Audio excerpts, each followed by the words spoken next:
roho ya mwanadamu huwa inaanza kutoka kwenye kidole gumba kikubwa cha mwanadamu. Kidole gumba katika mguu wa mwanadamu ndiyo roho ya mwanadamu inaanza kutokea kule. Na kama ikiwa mwanadamu hana kidole gumba, maana yake roho yake itaanza kutoka kuanzia kwenye vidole vingine vilivyosalia. Na kama miguu ana, roho yake itaanza kutoka pale pale miguu yake ilipoanzia. Kama ana mapaja matupu, itaanza kutokea hapo hapo kwenye mapaja, lakini roho ya mwanadamu inaanzia kutokea chini, ndio roho ya mwanadamu. Hiyo hatua ya pili. Kwa hiyo ukiona mgonjwa wako ukimgusa kidole chake gumba kinakuwa kimekufa kile kidole, yani maana yake kimekufa, hakina sensa yoyote inayofanya kazi, ila ukibinya hamna kitu, ujue hapo ni ishara ya kuonyesha huyu sasa anaondoka. Sehemu ya pili ni katika kisigino.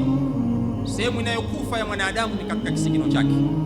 Ikitoka kwenye kidole gumba kinakuja kisigino chake, ndio roho inatoka. Yani maana yake ni sehemu ambapo roho ya mwanadamu inapita kutoka katika roho yake. Sasa siku moja tulieleza kwenye ile somo kwamba roho ni kitu gani. Qur'ani ilitoa majibu kwamba roho ni ilmu anayojua ni Allah subhanahu wa ta'ala, lakini mwanadamu kinachoanza kufa ni kile kidole chake, kisha unakuja kwenye kisigino. Kwa hiyo ndio roho ya mwanadamu inaanzia kutokea kule. Kwa hiyo ukigusa kwenye nyayo yake unaanza kuona hakuna sensa, yani hakuna kitu kinachosensi kule katika kisigino chake. Roho ya mwanadamu inatoka, inakuja roho ya mwanadamu mpaka kwenye magoti yake.